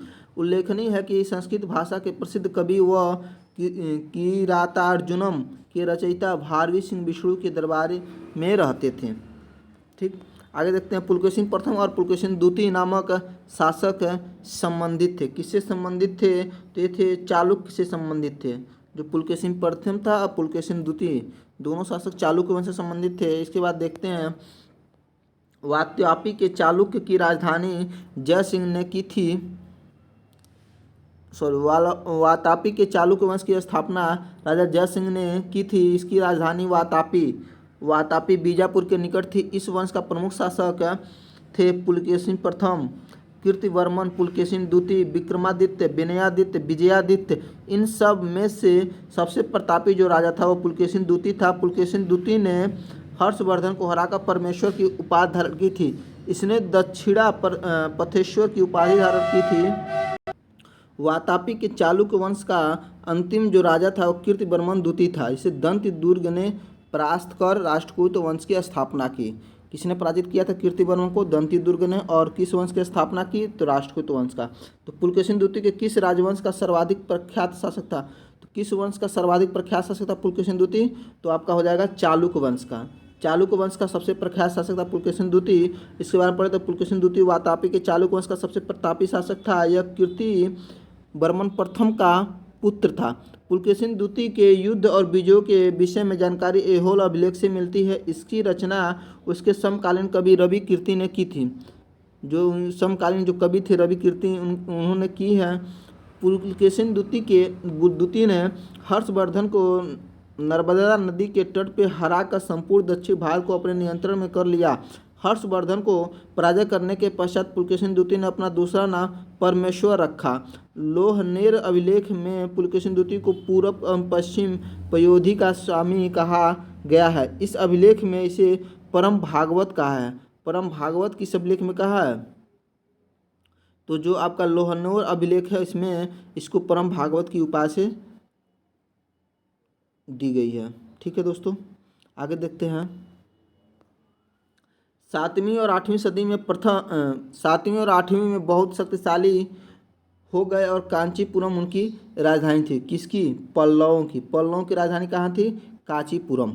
आगे देखते हैं। तो 7वीं और 8वीं शताब्दी में पल्लव में एक से शक्तिशाली वंश के रूप में स्थापित हुआ, जिसका वास्तविक संस्थापक सिंह विष्णु था। पल्लव के वास्तविक संस्थापक कौन था? सिंह विष्णु था। इन्होंने अवनी सिंह की उपाधि धारण की थी। इस वंश का सबसे प्रतापी शासक नरसिंह वर्मन द्वितीय ने कांची के कैलाशनाथ और ऐरावतेश्वर मंदिर और महाबलीपुरम के तटीय मंदिर का निर्माण करवाया था। कांची की राजधानी थी। तो कांची किसकी राजधानी थी? अभी पढ़े हैं आप लोग। तो पल्लवों की राजधानी थी और इसकी स्थापना किसने किया था? तो सिंह विष्णु ने किया था। यहीं पे पढ़े हैं, देखिए यहाँ पे वास्तविक संस्थापक सिंह विष्णु को माना जाता है। ठीक, अगला पांडवंश की राजधानी थी। तो पांडवंश की राजधानी क्या थी? पांडवंश की जो राजधानी थी यह थी मदुरई। तमिल प्रदेश का इतिहास मुख्य रूप से 3 राजवंशों का है, चोल, चेर, पांड। तमिल प्रदेश में चोल, चेर, पांड 3 राजवंश आएंगे। पांड राजवंश का साम्राज्य तमिल प्रदेश का दक्षिण पूर्वी छोर पर बेल्लारी नदी के किनारे स्थित था। पांड्यों की राजधानी जो थी वह थी मदुरई। ठीक है, आगे देखते हैं दोस्तों। ने मदुरई के आसपास के क्षेत्र पर शासन किया और 13वीं शताब्दी में सर्वोच्चता प्रदान की। किसने? पांड्य शासकों ने। आगे देखते हैं। पांडवंश के शासक ने मदुरई पे शासन किया। पांडवंश का इतिहास 3 चरणों में विभाजित किया गया था। संगमकालीन पांड राज्य, कंडुगोन द्वारा स्थापित प्रथम पांड साम्राज्य और सुंदर पांड द्वारा स्थापित द्वितीय पांड साम्राज्य। अगर देखेंगे तमिल रचना संगम साहित्य से पांडवंश की जानकारी प्राप्त होती है। मदुरई जो थी दक्षिण भारत के तमिलनाडु राज्य का एक मुख्यालय नगर है। यह नगर अपने प्राचीन मंदिरों के लिए जाना जाता है। यहाँ का मुख्य आकर्षण मीनाक्षी मंदिर है। कौन सा है? मीनाक्षी मंदिर है। आगे देखते हैं दोस्तों। पूर्वी चोल राजाओं में से किसे सबसे महान माना जाता? किसे सबसे महान माना जाता? तो करिकाल को सबसे महान माना जाता था। आगे देखते हैं दोस्तों। चोलों की प्रारंभिक राजधानी उत्तरी मनलूर थी। बाद में उदयपुर और तंजाउर बनी। संगम कालीन तीनों राज्यों में सर्वप्रथम चोलों का अभ्युदय हुआ। इस वंश का सबसे प्रतापी शासक जो था करिकाल या करिकला था, जिन्होंने वाड़ी के युद्ध में पांड्य और चेर सहित 11 राजाओं को हराया था। करिकाल ने कावेरी नदी के तट पर पुहारपत्तन ने कावेरीपत्तन नामक नगर की स्थापना की। चोलों का प्रमुख बंदरगाह कावेरीपत्तन तथा राजनीतिक चिन्ह बाघ था। क्या था? राजनीतिक चिन्ह बाघ था। आगे देखते हैं पल्लव वंश के कौन से राजा संस्कृत नाटक भी लिखा करते थे? तो कौन से राजा थे पल्लव वंश के? तो महेंद्र वर्मन थे। बारे में पढ़ते हैं इनके बारे में। तो पल्लव वंश के राजा महेंद्र वर्मन 600 से लेकर 630 ईस्वी के समय में पल्लव साम्राज्य न केवल राजनीतिक दृष्टि से बल्कि सांस्कृतिक, साहित्यिक और कलात्मक दृष्टि से अपने चरमोत्कर्ष पर था। महेंद्र वर्मन प्रथम ने मत विलास प्रहसन तथा भगवज्जुकियम जैसे महत्वपूर्ण ग्रंथों की रचना की। यह संस्कृत में भी कई नाटक लिखे। किस चालुक्य राजा ने कन्नौज के राजा हर्ष को पराजित किया था? तो किसने पराजित किया था? तो पुलकेशिन द्वितीय ने पराजित किया था। तो कन्नौज के राजा हर्ष को बादामी के चालुक्य राज शासक पुलकेशिन द्वितीय ने नर्मदा नदी के तट पर हराया था। दोनों राजाओं के साम्राज्यवादी महत्वाकांक्षाओं ने संघर्ष को अनिवार्य बना दिया। आगे देखते हैं दोस्तों, चोल राजवंश के अंतिम शासक कौन थे? तो चोल वंश के जो अंतिम शासक थे वे थे राजेंद्र चोल तृतीय। चोल वंश का अंतिम शासक अधिराजन या राजेंद्र चोल तृतीय थे। विजयालय ने 850 ईस्वी में चोल वंश की स्थापना की, जिसकी राजधानी तंजौर थी। यह राज्य पेन्नार और कावेरी नदियों के बीच पूर्वी तट पर अवस्थित था। आगे देखते हैं, कौन से चोल राजा ने मालदीव के द्वीपों पर दरियाई विजय प्राप्त पाई थी? तो किसने? तो राजा राज ने पाई थी। तो राजा राज ने मालदीव के द्वीपों पर दरियाई विजय प्राप्त की थी। इनकी अन्य विजय केरल, पांड, सिंघल, पश्चिमी गंग थी। राज की प्रथम विजय केरल थी, जबकि अंतिम विजय जो थी वह थी मालदीव था। ठीक है। आगे देखते हैं, प्रारंभिक के चेर वंशीय राजाओं ने किन राज्यों पे शासन किया था? तो किन राज्यों पे शासन किया था? तो तमिलनाडु और केरल पे चेर वंशी शासकों ने। इनके बारे में देखते हैं। तो प्रारंभिक चेर वंश के शासकों ने तमिलनाडु और केरल राज्यों पे शासन किया था। चेरों का शासनकाल संगम साहित्य युग के पूर्व आरंभ हुआ था। उसमें आधुनिक त्रावणकोर, कोचीन, मालाबार, कोयम्बटूर और सलेम जो दक्षिणी जिले के प्रदेश सम्मिलित थे। आगे देखते हैं, किस भारतीय राजा ने पूर्व एशिया के कुछ हिस्से को जीतने के लिए नौसैनिक शक्ति का इस्तेमाल किया था? तो किसने किया था? तो ये थे राजेंद्र चोल ने किया था। तो भारतीय राजा राजेंद्र चोल ने दक्षिण पूर्व एशिया को जीतने के लिए नौसैनिक शक्ति का इस्तेमाल किया था। भारत के इतिहास में केवल चोल वंश ही है जिन्होंने नौसेना पे अधिक ध्यान दिया। इसने गंगईकोंड की उपाधि धारण की थी। ठीक है। आगे देखते हैं दोस्तों, तो सीमावर्ती राजवंश में पढ़ते हैं। तो 9वीं शताब्दी में स्थापित प्रसिद्ध विक्रमशिला विश्वविद्यालय की स्थापना किसने की थी?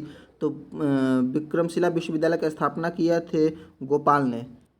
इनके बारे में पढ़ लेते हैं। तो पाल वंश का संस्थापक गोपाल 750 ईस्वी में थे। ये पाल शासक बौद्ध धर्म के अनुयायी थे। गोपाल जो थे ओदंतपुरी में एक मठ का निर्माण करवाया था। पाल वंश का सबसे महान शासक धर्मपाल था, जिससे विक्रमशिला विश्वविद्यालय भागलपुर बिहार की स्थापना की। धर्मपाल ने सर्वप्रथम पाल वंश की ओर से त्रिपक्षीय संघर्ष में हिस्सा लिया था।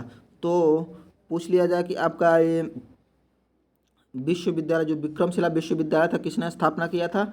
तो धर्मपाल ने। आगे देखते हैं दोस्तों, सबसे प्रसिद्ध पशु चारण और शिकारी जनजातियां मंगोल बसे हैं। तो कौन प्रसिद्ध जनजातियां हैं? तो मध्य एशिया के हैं प्रसिद्ध जनजातियां। ठीक, इसके बारे में पढ़ते हैं। मंगोल मध्य एशिया में रहने वाली एक जनजाति है। ये वर्तमान में मंगोलिया, चीन एवं रूस में निवास करते हैं। ये शिकारी, तीरंदाजी और घुड़सवारी में कुशल थे। चंगेज खान भी मंगोल का ही था। विंध्या शक्ति वंश के संस्थापक थे। किस वंश के संस्थापक थे? तो आपका आंसर हो जाएगा वाकाटक वंश के संस्थापक थे विद्या शक्ति। आगे देखते हैं विद्याशक्ति जो थे वाकाटक राजवंश के संस्थापक थे। वाकाटक राजवंश मध्य प्रदेश के ऊपरी भाग तथा बरार आंध्र प्रदेश तक विस्तृत था। विंध्य शक्ति का उल्लेख वायु पुराण और अजंता लेख में मिलता है। इस वंश का सबसे शक्तिशाली राजा प्रवरसेन प्रथम था। प्रवरसेन प्रथम इस वंश का इकलौता शासक था जिसने सम्राट की उपाधि धारण की। अगला देखते हैं पाल राजवंश का पहला राजा कौन था। तो पाल राजवंश का पहला राजा गोपाल था और यही संस्थापक भी था। अभी पढ़े हैं 750 में इसने स्थापना की थी। इनमें से कौन सा राजवंश दक्षिण भारत से संबंध नहीं था। तो कौन सा भारत, तो पांड है, सातवाहन है, पाल है और पहलव है। तो आपका हो जाएगा पाल। पाल जो थे दक्षिण भारत के नहीं थे। इसके अलावा देख लेते हैं तो पांड, सातवाहन और पहलव ये वंश जो थे दक्षिण भारत के प्रसिद्ध राजवंश हैं, जबकि पाल वंश की स्थापना बंगाल में गोपाल ने की थी। पाल वंश की राजधानी मुंगेर थी। पाल वंश का द्वितीय शासक धर्मपाल हुआ था, जिसे 770 से लेकर 810 ईस्वी में इसका शासनकाल था, जिसके शासनकाल में त्रिपक्षीय संघर्ष की शुरुआत हुई थी। इसने विक्रमशिला विश्वविद्यालय एवं सोमपुर महाविहार की स्थापना की तथा नालंदा विश्वविद्यालय का जीर्णोद्धार कराया। इसका उत्तराधिकारी देवपाल हुआ। इसी के काल में जावा के शैलेंद्र शासक बालपुत्र देव ने नालंदा में बौद्ध विहार बनवाया। पाल वंश का अंतिम शासक रामपाल हुआ। ठीक है, उसके आगे देखते हैं दोस्तों प्राचीन कालीन साहित्य और साहित्यकार के बारे में देख लेते हैं हल्का फुल्का। तो इसमें है पाणिनि जो हैं संस्कृत के प्रसिद्ध थे। क्या थे, तो वह एक व्याकरणाचार्य थे। इनके बारे में पढ़ लेते हैं। तो पाणिनि जो हैं प्राचीन भारत में संस्कृत भाषाविद, व्याकरणविद और श्रद्धेय विद्वान थे। अष्टाध्यायी 5वीं शताब्दी ईसा पूर्व में पाणिनि के द्वारा रचित संस्कृत व्याकरण है। ठीक है दोस्तों, आगे देखते हैं कालिदास द्वारा लिखे गए अभिज्ञान शाकुंतलम में शकुंतला का पुत्र कौन था। तो शकुंतला का पुत्र जो थे वो थे भरत थे। तो अभिज्ञान भरत थे। इनके बारे में देख लेते हैं दोस्तों। तो अभिज्ञान शाकुंतलम नाटक से रचनाकार कालिदास थे और इन्होंने इसमें शकुंतला और राजा दुष्यंत के प्रणय कथा का वर्णन है 7 अंकों में किया गया है। शकुंतला का पुत्र भरत था। इनकी अन्य कृतियाँ मेघदूतम, रघुवंशम और ऋतु संहार आदि है। ठीक है, नाट्यशास्त्र पुस्तक भारत के शास्त्रीय नृत्य पर आधारित किसने लिखी है। नाट्यशास्त्र किसने लिखी है, तो ये लिखे हैं भरत मुनि। ठीक है, तो नाटकों के संबंध में शास्त्रीय जानकारी को नाट्यशास्त्र कहते हैं। इसकी रचयिता कौन थे, तो भरत मुनि हो जाएंगे। अगला निम्नलिखित में किसकी रचना कालिदास द्वारा की गई। तो कालिदास द्वारा की गई है वो है कुमार संभवम है। देख लेते हैं आगे। तो कालिदास द्वारा कौन कौन रचना है, तो कुमार संभवम है, मेघदूतम है, अभिज्ञान शाकुंतलम है। अब भवभूति के द्वारा लिखा गया रचना जो थे तो महावीर चरित्र है, मालती माधव है और उत्तर रामचरित है। उत्तर रामचरित भी भवभूति के द्वारा ही लिखी गई है। अब भारवी जो है भारवी के द्वारा लिखा गया रचना है किरातार्जुनीयम। अतः इस ऑप्शन में क्या हो जाएगा, कुमार संभव हो जाएगा। ठीक, कालिदास की रचना। अगला है प्रसिद्ध तमिल महाकाव्य मणिमेकलई की रचना किसने की थी। तो मणिमेकलई की रचना जो किए थे ये थे सतनार। ठीक, प्रसिद्ध तमिल महाकाव्य मणिमेकलई की रचना शीतल सतनार द्वारा की गई थी। इसके द्वारा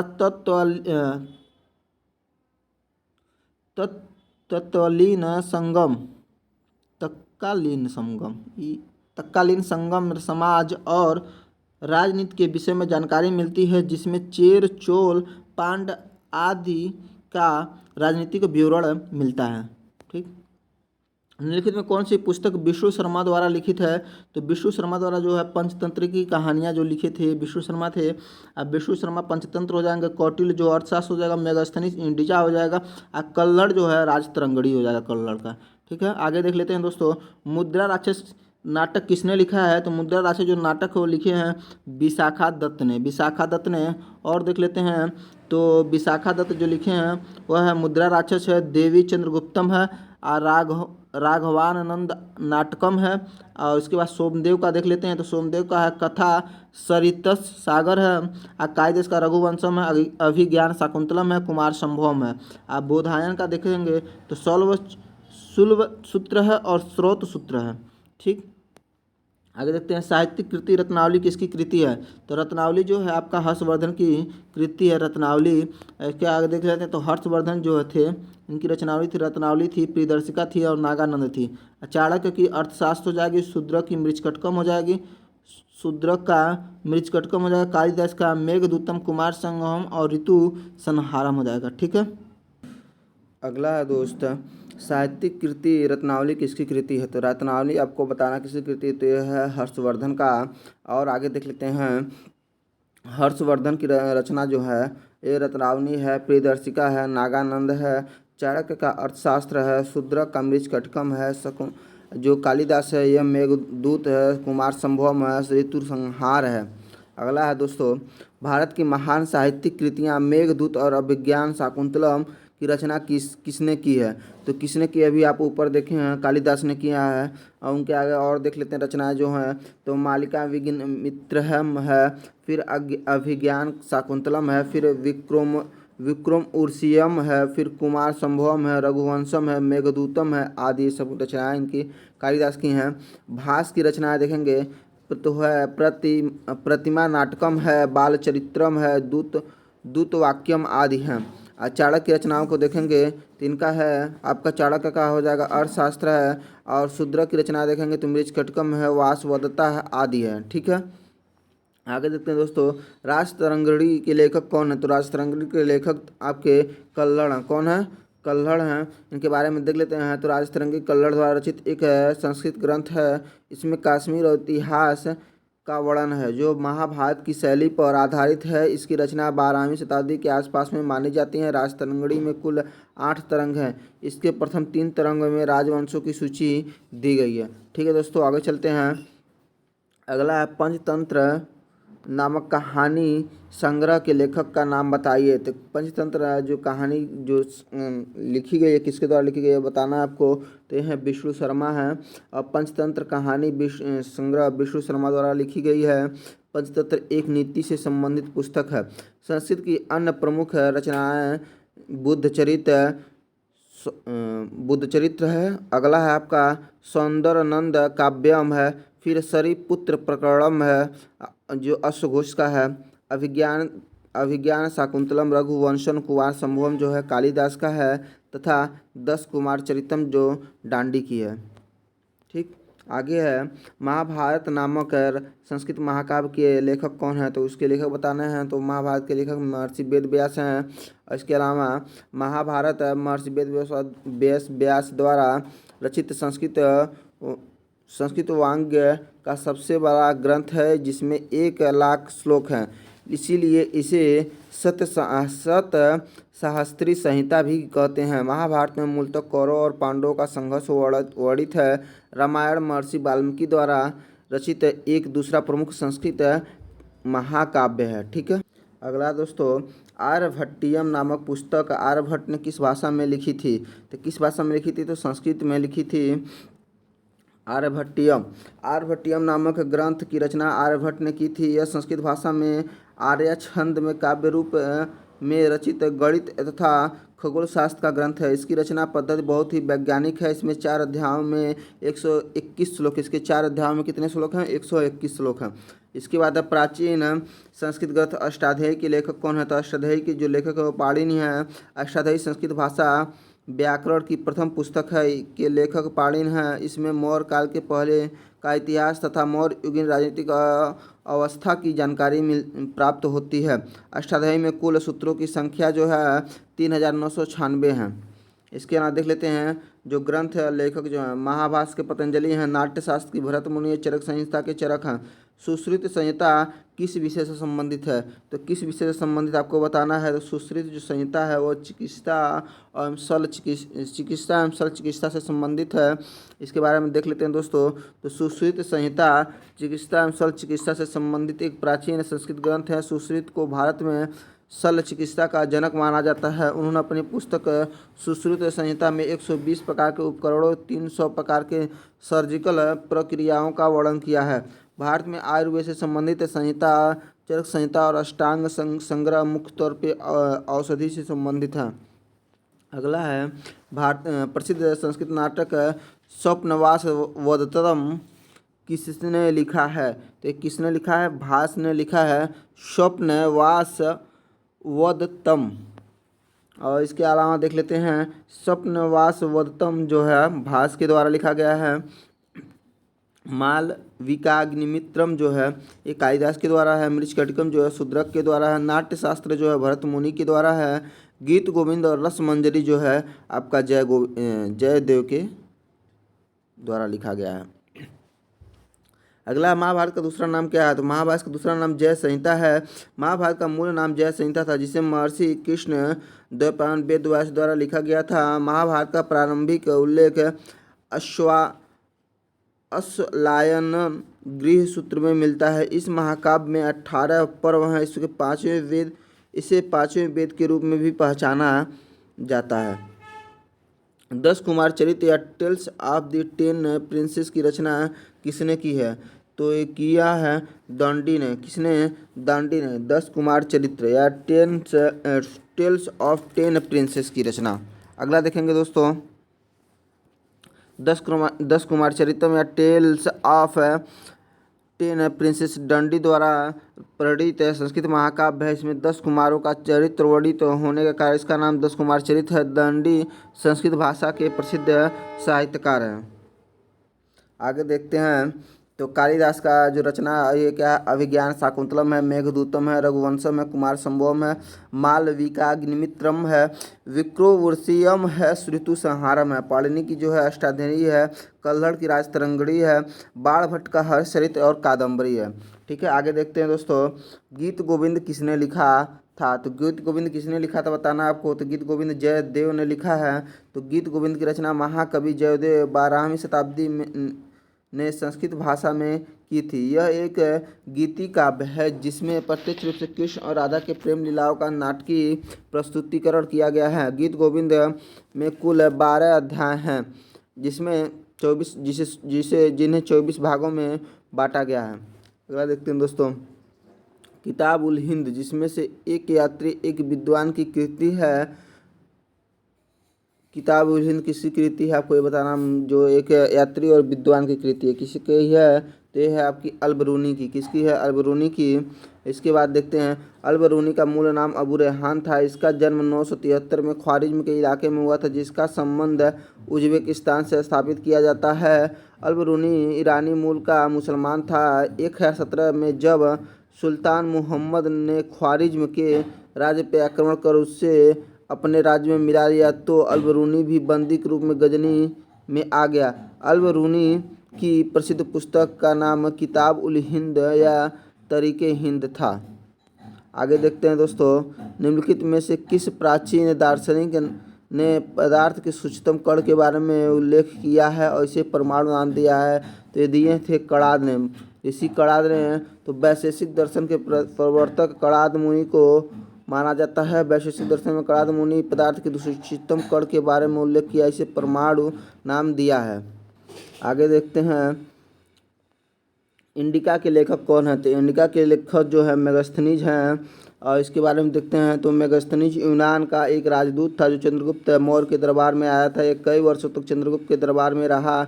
उसने जो कुछ भारत में देखा उसका वर्णन उसने इंडिका नामक पुस्तक में कर दी। मेगास्थनीज ने पाटलिपुत्र पर बहुत ही सुंदर और विस्तृत वर्णन किया है। अगला है तमिल कवि कंबन ने निम्नलिखित में से किस ग्रंथ के तमिल संस्करण का संकलन किया? तो आपको बताना है। तो इसका आंसर हो जाएगा रामायण का। ठीक है, तमिल कवि जो कंबन ने रामायण का तमिल संस्करण कंब रामायण के रूप में संकलित किया था। यह तमिल साहित्य की सर्वोत्कृष्ट कृति है। कंबन चोल राजा कुलोत्तुंग तृतीय के दरबारी कवि थे। ठीक, उसके आगे है मृच्छकटिकम नामक साहित्यिक कृति के लेखक कौन है? तो मृच्छकटिकम के लेखक जो हैं आपके शूद्रक हैं। मृच्छकटिकम एक प्राचीन संस्कृत ग्रंथ है। शूद्रक द्वारा रचित इस नाटक से गुप्त कालीन सांस्कृतिक इतिहास की जानकारी मिलती है। आगे है निम्नलिखित में किसने प्राचीन भारत में मृच्छकटिकम नाम पुस्तक की रचना की है? तभी आप देखें हैं ये हो जाएगा शूद्रक। संगम काल के महाकाव्य शिल्पाधिकारम और मणिमैथिली भाषा में लिखे गए हैं। किस भाषा में लिखे गए हैं? तो तमिल भाषा में लिखे गए हैं। संगम काल के महाकाव्य शिल्पादिकारम तथा मणिमेखलई जो है तमिल भाषा में लिखे गए हैं। शिल्पादिकारम को तमिल साहित्य का प्रथम महाकाव्य माना जाता है। किसको तमिल साहित्य का प्रथम महाकाव्य माना जाता है? तो शिल्पादिकारम को प्रथम महाकाव्य माना जाता है तमिल साहित्य का। आगे है, निम्नलिखित में से किसने संस्कृत नाटक मुद्रा राक्षस लिखा था? तो किसने लिखा था? विशाखा दत्त ने मुद्रा राक्षस लिखा था। विशाखा दत्त ने। अब देखते हैं, मुद्रा राक्षस जो संस्कृत का एक प्रसिद्ध ऐतिहासिक नाटक है। इस संस्कृत नाटक के लेखक विशाखा दत्त थे। इस नाटक में चाणक्य और चंद्रगुप्त मौर्य के जीवन से संबंधित घटनाओं एवं चाणक्य की राजनीतिक सफलताओं का विश्लेषण मिलता है। इस नाटक को हिंदी में सर्वप्रथम अनुवाद करने का श्रेय भारतेंदु हरिश्चंद्र को प्राप्त है। विशाखा दत्त संस्कृत भाषा के सुप्रसिद्ध नाटककार थे। देवी चंद्रगुप्तन तथा राघवानंद नाटकों में विशाखा दत्त की अन्य रचनाएं हैं। आगे देखते हैं दोस्तों, निम्नलिखित में कौन सा प्राचीन ग्रंथ पांचवा वेद कहलाता है? तो पांचवा वेद जो कहलाता है वो आपका महाभारत कहलाता है। महाभारत को पांचवा वेद भी कहा जाता है। यह हिंदुओं का एक प्रमुख ग्रंथ है। महाभारत में 1,00,000 श्लोक है। नहीं, ये 1,00,000 सॉरी 10,000 इकाई दहाई से। हाँ, सो इसमें टोटल 1,00,000 श्लोक हैं। इसके रचयिता महर्षि कृष्ण द्वैपायन वेद व्यास हैं। ठीक है, इसके रचयिता कौन है? महर्षि कृष्ण द्वैपायन वेद व्यास को माना जाता है महाभारत के रचनाकार। भारतीय संस्कृति में वेद सनातन धर्म के मूल और सबसे प्राचीन धर्म ग्रंथ हैं। इन धर्म ग्रंथों को पवित्र और अपौरुषेय माना गया है। वेदों की संख्या जो है 4 है। ऋग्वेद, सामवेद, यजुर्वेद, अथर्ववेद। ठीक, आगे देखते हैं दोस्तों, निम्नलिखित में से किसने रघुवंशम संकलित किया है? तो किसने किया है रघुवंशम? तो एक किए हैं कालिदास ने। किसने? कालिदास ने। आगे देखते हैं, पंचतंत्र के लेखक कौन है? तो पंचतंत्र के लेखक जो हैं ये विष्णु शर्मा हैं। संस्कृत नीति कथाओं में पंचतंत्र का पहला स्थान माना जाता है। इस ग्रंथ के रचयिता पंडित विष्णु शर्मा है। श्रीहर्ष की रचना नैषधीय चरित्र। वाल्मीकि की रचना जो है रामायण है। कालिदास की जो रचना है अभिज्ञान शाकुंतलम और मेघदूतम है। आगे देखते हैं दोस्तों, निम्नलिखित में किसने भारत के प्राचीन ग्रंथ नाट्यशास्त्र को संकलित किया? किसने किया? तो भरत मुनि ने किया। भरत मुनि ने किया। नाट्यशास्त्र संस्कृत भाषा में नाट्य कला पर आधारित ग्रंथ है जिसकी रचना भरत मुनि ने 3री शताब्दी से पूर्व की थी। इस ग्रंथ में प्रत्यभिज्ञा दर्शन की छाप है।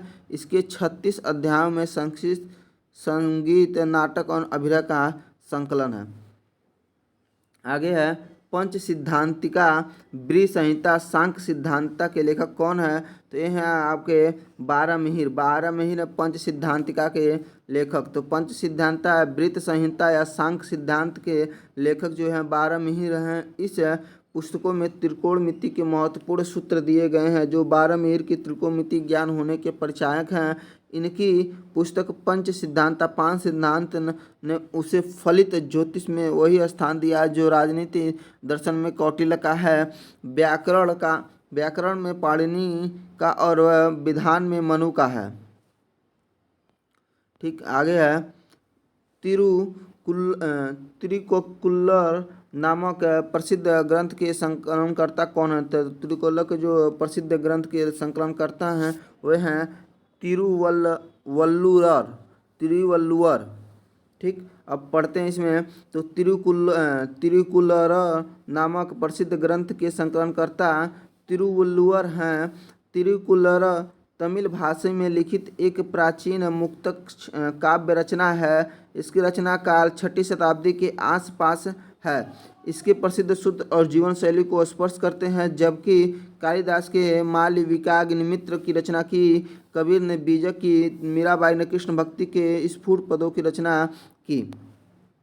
आगे चरक संहिता चरक की किस शाखा से संबंधित है? तो चरक संहिता जो है यह आयुर्वेद से संबंधित है। चिकित्सा के किस शाखा से संबंधित है? तो आयुर्वेद के शाखा से हो जाएगा। तो अगला देखिए, इसी में चरक संहिता आयुर्वेद से संबंधित प्रसिद्ध ग्रंथ है। यह संस्कृत भाषा में लिखा गया है। महर्षि चरक ने चिकित्सा शास्त्र का विशद एवं व्यापक वर्णन इस पुस्तक में किया है। आगे देखते हैं दोस्तों, सुश्रुत को के रूप में जाना जाता है। सुश्रुत को भारतीय शल्य चिकित्सक के रूप में जाना जाता है। सुश्रुत जो होते हैं भारत के महान चिकित्सा शास्त्री एवं शल्य चिकित्सक थे। उन्हें शल्य चिकित्सा एवं सर्जरी का जनक कहा जाता है। राजतरंगी द्वारा किस राज्यों के राजाओं का वर्णन किया गया है? तो ये कश्मीर के राजाओं का वर्णन किया गया राजतरंगी में। तो कल्हड़ द्वारा रचित राजतरंगी में कश्मीर के राजाओं का विशद और मोहक वर्णन किया गया है। इसके अनुसार कश्मीर की राजधानी श्रीनगर को सम्राट अशोक ने बसाया था, जो शिव के परम भक्त थे। सम्राट अशोक ने बसाया था, जो शिव के परम भक्त थे। बाद में अपना धर्म बदल लिए थे और ये बौद्ध धर्म अपना लिए थे। आगे जो है, प्राचीन भारत में कल्हड़ द्वारा निम्नलिखित में कौन सी पुस्तक लिखी गई? तो कल्हड़ द्वारा जो पुस्तक जो लिखी गई वो थी आपकी राजतरंगी थी, राजतरंगी। आगे है, प्राचीन भारतीय कानूनी दस्तावेज मनुस्मृति में लिखा गया। किस में लिखा गया आपको ये बताना है। तो ये आपका आंसर हो जाएगा संस्कृत में। किस भाषा में? संस्कृत में हो जाएगा। प्राचीन भारतीय कानूनी दस्तावेज मनुस्मृति संस्कृत में लिखा गया था। मनुस्मृति को मानव धर्मशास्त्र भी कहा जाता है। इस ग्रंथ में सामाजिक वर्गों के लिए वर्णन किया गया है। इसमें चारों वर्णों, चारों आश्रमों, 16 संस्कार तथा सृष्टि की उत्पत्ति की अतिरिक्त राज्य की व्यवस्था आदि विषयों पे परामर्श दिया गया है। निम्नलिखित में कौन सा साहित्य संस्कृत में नहीं लिखा गया? तो कौन सा साहित्य आपको बताना संस्कृत में नहीं लिखा गया है? तो आपका तिरुकुलर जो है वह संस्कृत में नहीं लिखा गया। इसके अलावा रत्नावली हो गया, मेघदूत हो गया, राजतरंगी हो गया, सारे के सारे संस्कृत भाषा में लिखे गए हैं। देखिए इसमें लिखा भी गया है।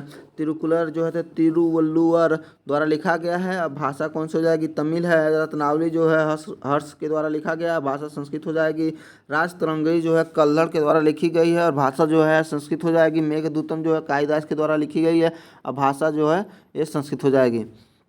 इनमें से कौन एक भारतीय गणितज्ञ थे? तो अब बताना भारतीय गणितज्ञ जो हैं वह थे भास्कर हैं। भास्कर प्रथम 600 से लेकर 600 ईस्वी तक के भारत के 7वीं शताब्दी के महान गणितज्ञ थे।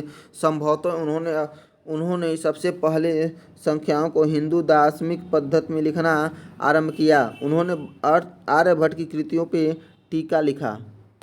आगे देखते हैं दोस्तों, इनमें से कौन सी गणित विषय पर लिखित एक मध्ययुगीन भारतीय पुस्तक है? तो मध्ययुगीन भारतीय पुस्तक है वो है आपकी लीलावती। कौन है? लीलावती गणित विषय पर आधारित एक मध्ययुगीन भारतीय ग्रंथ है, जिसकी रचना भारतीय गणितज्ञ भास्कराचार्य द्वितीय ने अपनी पुत्री की बुद्धिमत्ता से प्रभावित होकर किया था। पंचदशी माधवाचार्य द्वारा रचित अद्वैत वेदांत का सरल और संपूर्ण ग्रंथ है। माधवाचार्य के द्वारा लिखा गया है पंचदशी। ठीक। मनुस्मृति का अंग्रेजी में अनुवाद किसने किया था? तो अंग्रेजी में अनुवाद किसने किया था मनुस्मृति का? तो जॉर्ज बूलर ने किया था। किसने किया था? जॉर्ज बूलर। मनुस्मृति का अंग्रेजी अनुवाद जॉर्ज बूलर के द्वारा किया गया था। मनुस्मृति सर्वाधिक प्राचीन स्मृति है। तत्पश्चात एकलव्य स्मृति की रचना हुई है। सबसे पुरानी स्मृति हो जाएगी मनुस्मृति और उसके बाद की रचना हो जाएगी एकलव्य स्मृति हो जाएगी। हर्षचरित द्वारा हर्षवर्धन की जीवनी किसमें लिखी गई है? हर्षचरित द्वारा राजा हर्षवर्धन की जीवनी किसने लिखी थी? तो किसने लिखी थी आपको बताना है। तो हर्षचरित के रचनाकार जो थे वो आपके बाणभट्ट थे। कौन थे? बाणभट्ट थे। हर्षवर्धन 606 ईस्वी में राजगद्दी पर बैठा। हर्ष ने अपनी राजधानी कन्नौज में स्थापित की।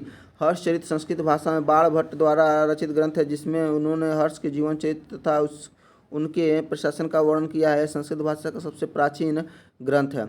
आगे देखते हैं दोस्तों, द्वारा रचित हर्षचरित हमें हर्ष और उसके प्रशासन के बारे में जानकारी देता है। तो कौन सा हो जाएगा इसमें? तो इसका आंसर हो जाएगा बाणभट्ट। कौन सा हो जाएगा? बाणभट्ट हो जाएगा। इसी व्याख्या में हम लोग देख चुके हैं। आगे है, प्राचीन काल में अमर सिंह द्वारा भाषा के शब्दों का एक